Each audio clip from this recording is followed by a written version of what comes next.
नमस्कार, स्वागत है आपका 7 आई न्यूज चैनल में। जिला पंचायत सदस्य वार्ड क्रमांक 11 असवार से उम्मीदवार अनुज उपाध्याय ने भी पर्चा दाखिल किया है। इंजीनियरिंग करने के बाद अनुज उपाध्याय को क्यों राजनीति में उतरना पड़ा, इसी संदर्भ में हमारी सहयोगी रिपोर्टर नैना शर्मा ने अनुज उपाध्याय से बातचीत की। देखिए इस रिपोर्ट के जरिए।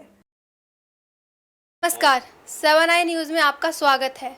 मैं नैना शर्मा इस समय जिला पंचायत भिंड के वार्ड क्रमांक 11 असवार से जिला पंचायत सदस्य हेतु इंजीनियर अनुज उपाध्याय जी से रूबरू हो रही हूँ, जो कि एक युवा इंजीनियर हैं। हम इनसे बात करेंगे कि इन्होंने ऐसा क्या सोचा जो इन्हें इस चुनाव में खड़े होने का अवसर प्राप्त हुआ। इन्होंने ऐसा क्या सोचा, जी बताएं। राजनीति में आने का कोई विशेष कारण नहीं रहा है।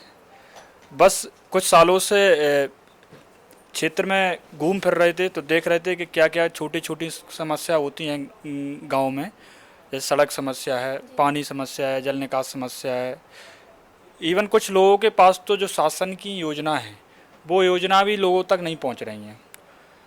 तो उसके लिए अगर आप किसी एक प्रतिनिधि बनते हैं किसी एक क्षेत्र के, तो आपका कार्यक्षेत्र थोड़ा बड़ा हो जाएगा। क्योंकि अभी जो हमारा कार्यक्षेत्र था वो थोड़ा छोटा सा था, कम लोगों तक। लेकिन मेरा चाहना ये है कि मैं ज़्यादा लोगों तक अपना उद्देश्य पहुंचा सकूं कि मैं क्या करना चाह रहा हूं। जी, आपकी शिक्षा कहाँ तक हुई? मेरी जो शुरुआती शिक्षा है मेरे गांव के सरकारी स्कूल में ही हुई। उसके बाद लाहौर में सरस्वती शिशु मंदिर से 12वीं तक पढ़ाई की। उसके बाद मेरा सिलेक्शन इंजीनियरिंग में हो गया और मैं ग्वालियर चला गया। आईपीएस कॉलेज से इलेक्ट्रिकल से इंजीनियरिंग की। उसके बाद एक प्लेसमेंट हुआ, कुछ महीने तक जॉब की, लेकिन मन नहीं लगा, वापस आ गया। तो गवर्नमेंट सेक्टर में एमपीपीएससी की तैयारी की। उसके बाद कुछ संगठन से शुरू से जुड़े थे तो संगठन में काम किए कुछ सालों तक, और छोटी छोटी जो गतिविधियां होती हैं उनमें काम करते रहे। उन्हीं गतिविधियों के बीच में छोटे छोटे गाँव में जाना भी हुआ। तो जिस गांव में हम जाते थे उस गांव के रास्ते, लोगों का रहन सहन, कहीं पानी की समस्या, गौ माता जो बेचारी सड़क पर विचरण करती रहती हैं, ऐसी कई अनेक समस्याएं जो गांव में कहने को तो बहुत बड़ी हैं लेकिन दिखती नहीं हैं लोगों को जो शहर में रहते हैं। तो उन्हीं समस्याओं को मैंने अपनी नज़दीकी से देखा है और मैं चाहता हूं कि मैं उनको ठीक करूं। तो मैं उसी उद्देश्य से राजनीति में आया हूं। और मैं राजनीति में आना मेरा कोई किसी भी पर्पज ऐसा नहीं है कि मैं किसी को नीचा ऊंचा करके दिखाऊं। मेरा मतलब ये है कि मैं जो भी मेरा उद्देश्य है, मैं गांव का और प्रत्येक गांव का विकास करूं। वर्तमान में आप क्या करते हैं? वर्तमान में मैं एमपीपीएससी की तैयारी भी कर रहा हूं और संगठन में काम करता हूं, और एक छोटा सा धंधा है जिसको बिजनेस, उसको देखता हूं। जनप्रतिनिधि बन रहे हैं आप, तो आप आगे क्या करना चाहते हैं? देखिए, सर्वप्रथम मैं यही कहना चाहूँगा सभी युवाओं को, चूँकि सभी लोग पढ़ने के बाद कहीं कोई जॉब करने के लिए बाहर चला जाता है और अपने घर वापस नहीं आता। अब होता ये है कि गांव में कुछ लोग राजनीति करते हैं, उनकी एज ज़्यादातर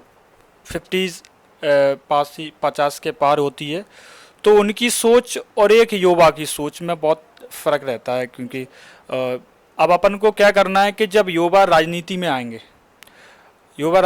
आएंगे तो नई नई योजनाओं क्या क्या चल रही हैं, इंटरनेट से भी जुड़े रहते हैं।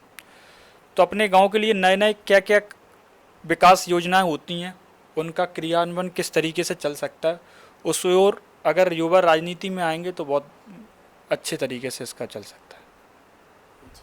तो आप लोगों ने देखा कि हमारे उपाध्याय जी आप जनता को क्या संदेश देना चाहते हैं, अपने क्षेत्र की जनता को?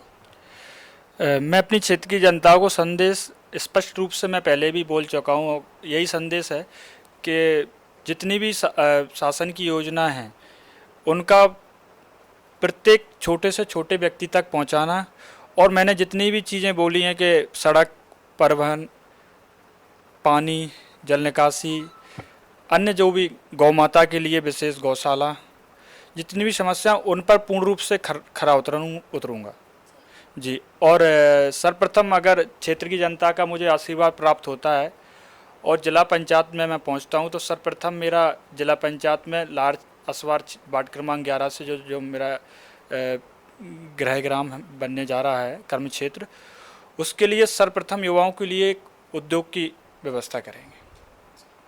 जी धन्यवाद। जी से अनुरोध करना चाहता हूं कि आने वाले चुनाव में मुझे भारी बहुमत से विजय बनाएं और मैं वचन देता हूं कि मैं जितनी भी विकास की योजना हैं उन पे 100% खरा उतरूंगा।